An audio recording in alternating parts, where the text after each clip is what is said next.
Why does your brain imagine problems that haven't happened yet? Why do you worry about tomorrow while sitting safely at home today? Why do you replay conversations in your head long after they are over? Why does your mind constantly search for things that could go wrong?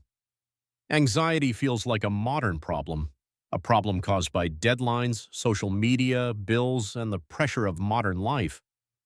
But what if the roots of anxiety go much deeper? What if part of the reason you worry today was helping your ancestors survive thousands of years ago? Because for most of human history, the world was not safe.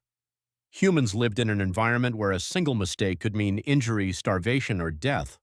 And in that world, constantly looking for danger wasn't a weakness, it was an advantage. Today, we're exploring how ancient survival pressures may still influence the modern mind, and why part of your brain may still be preparing for dangers that disappeared long ago. Imagine waking up 30,000 years ago. There are no cities, no hospitals, no grocery stores, no police, no emergency services. Just a small group of humans surrounded by a harsh and unpredictable world. Winter could last for months. Food was never guaranteed. A successful hunt could feed the group for days. A failed hunt could mean hunger. Predators roamed the landscape. Cave lions, wolves, hyenas, bear. Humans were intelligent, but they were far from invincible. Every journey carried risk. Every strange sound demanded attention. Every shadow might hide a threat. And unlike today, danger was not something you watched on a screen. It was real. It was immediate. It was often only a few meters away. For Ice Age humans, survival depended on noticing problems before they became disasters. The people who paid attention to danger often lived longer than those who didn't. The people who prepared for the worst frequently had a better chance of surviving it. This created a powerful evolutionary pressure, not toward comfort, not toward happiness, but toward survival. And survival often favored cautious minds. Imagine two hunters walking through a forest. Both hear a rustling sound in nearby bushes. The first hunter ignores it. It's probably nothing, he thinks. The second hunter immediately becomes alert. His heart starts racing. He scans the area. He assumes danger. Most of the time, the second hunter is wrong. Maybe it was only the wind. Maybe it was a small animal. Maybe there was never any threat at all. But occasionally, the second hunter is right. Maybe a predator really is hiding nearby. Maybe danger is approaching. And when that happens, his caution could save his life. Now imagine this scenario repeating over thousands of generations. The hunter who occasionally worried unnecessarily lost very little. The hunter who ignored genuine danger could lose everything. Evolution doesn't necessarily reward the most relaxed individuals. It rewards individuals who survive long enough to pass on their genes. In many situations, a false alarm was cheaper than a fatal mistake. This means natural selection may have favored brains that paid close attention to potential threats. Brains that looked ahead, brains that imagined what might happen, brains that constantly searched for danger. The very traits that helped humans survive harsh environments may also be connected to the tendency to worry about the future. The world has changed dramatically, but the human brain changes much more slowly. The Ice Age ended thousands of years ago. The predators are mostly gone. Food is more available than at any point in human history. Many people live safer lives than their ancestors could ever imagine. Yet anxiety remains. Why? One possible answer is that the threat detection systems developed over countless generations are still operating. The environment changed faster than the brain. Your ancestors worried about predators. You worry about deadlines. Your ancestors worried about starvation. You worry about finances. Your ancestors worried about rival tribes. You worry about social rejection. The specific threats are different, but the underlying system may be remarkably similar. The brain evolved to detect problems before they happened. And once it identifies a potential threat, it pushes you to pay attention. Sometimes that attention is useful, sometimes it becomes overwhelming.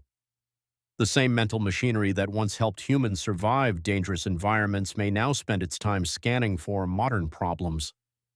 Not because it's broken, because that's what it evolved to do. One of humanity's greatest abilities is the power to imagine the future. This skill transformed our species. Humans could plan, predict, prepare, coordinate, store food, develop tools, anticipate seasonal changes. Future thinking became one of our greatest strengths, but it came with a cost. The ability to imagine the future also means the ability to imagine negative futures. What if I fail? What if I lose my job? What if people judge me? What if something goes wrong? Unlike a predator, these threats often exist only in the mind. They may never happen.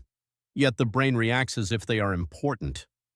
Because from an evolutionary perspective, considering possible dangers could be beneficial. The challenge is that modern life creates an endless supply of uncertainties. There is always another decision, another responsibility, another possibility. The brain keeps searching because uncertainty itself can feel threatening. Thousands of years ago, uncertainty often involved physical danger. Today, it frequently involves psychological danger.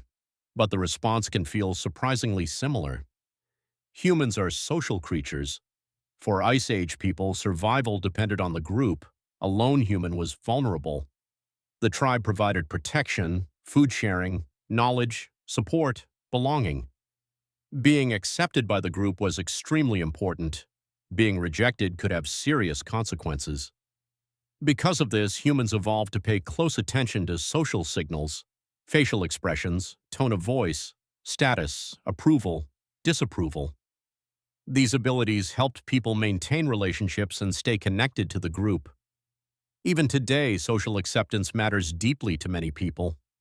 This may help explain why public speaking can feel terrifying, why criticism hurts, why embarrassment feels so powerful, why social anxiety can be so intense.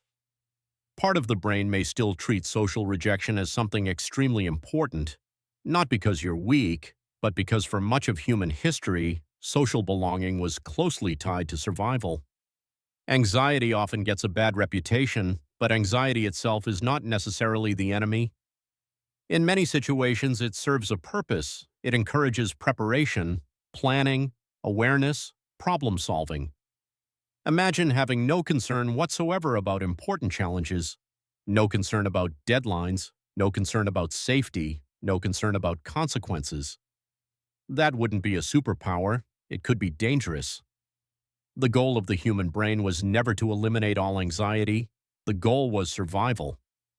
A certain amount of concern can motivate action. It can encourage learning. It can help us prepare for uncertainty.